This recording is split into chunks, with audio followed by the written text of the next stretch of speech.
tugasnya bikin video. Mata kuliah pengantar geografi. Nah, materinya ruang lingkup geografi di sekitar kita. Kamu punya ide nggak? Nah, aku ada ide. Tahap awal kita bikin video perkenalan. Video perkenalan kayak gimana? Pose with the fans.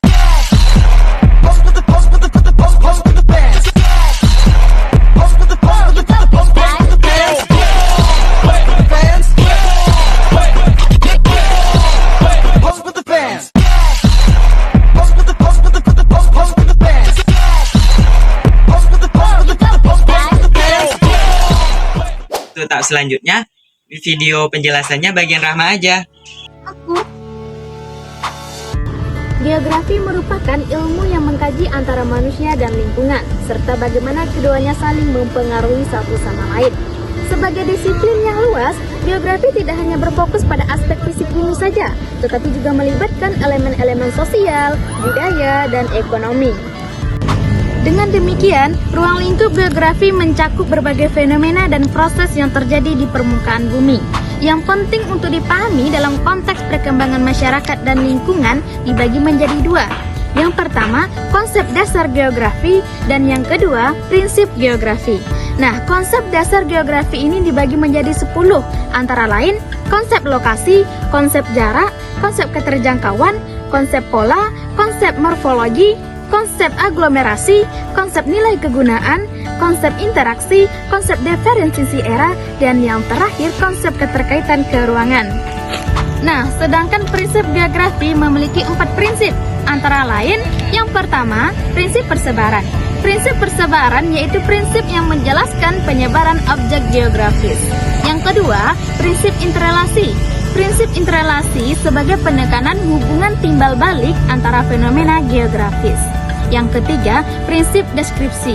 Prinsip deskripsi ini menjelaskan paparan dan penjelasan fenomena geografis melalui berbagai cara, seperti peta atau tabel, untuk memberikan gambaran yang jelas tentang wilayah, cuaca, ataupun distribusi penduduk.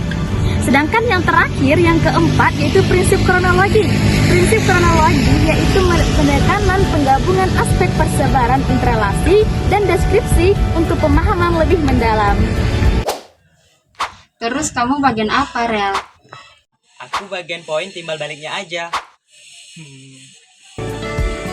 Lingkungan hidup merupakan sebuah kesatuan ruang dengan semua benda, daya, keadaan, dan makhluk hidup termasuk manusia beserta perilakunya yang mempengaruhi alam itu sendiri.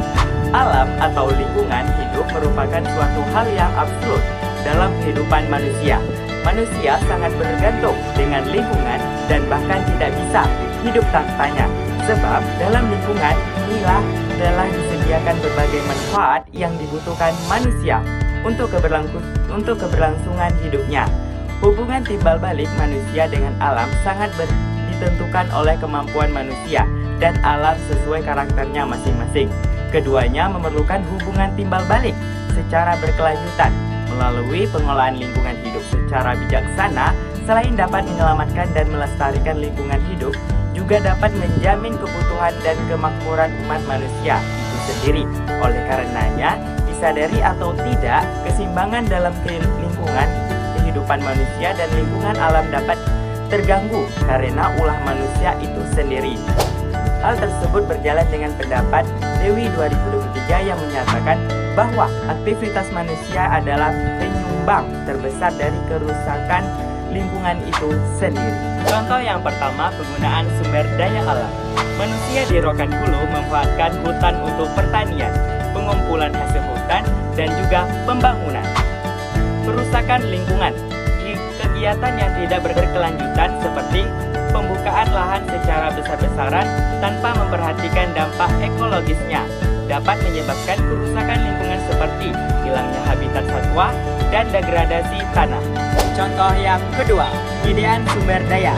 Alam menyediakan berbagai sumber daya vital bagi manusia di Rokan Hulu, mulai dari air bersih untuk pertanian dan kebutuhan sehari-hari, hingga hasil hutan yang mendukung perekonomian masyarakat.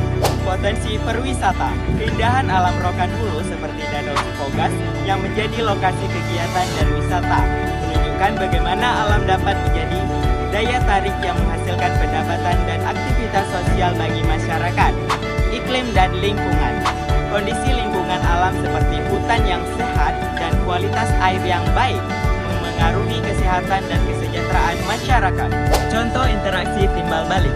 Yang pertama, pertanian. Manusia menggarap tanah dan mengelola tanaman untuk memenuhi kebutuhan pangan, yang kemudian menghasilkan kembali hasil bumi untuk manusia. Lingkungan yang sangat sehat mendukung pertumbuhan tanaman tersebut. Yang kedua, perwisata alam. Manusia mengunjungi dan menikmati keindahan alam seperti Danau Sipogas untuk rekreasi dan kegiatan konservasi.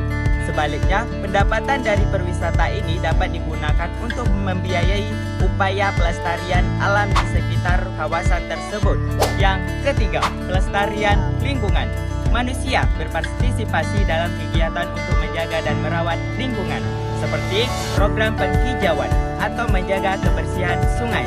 Hal ini dilakukan sebagai timbal balik agar alam tetap lestari dan memberikan manfaat bagi generasi mendatang.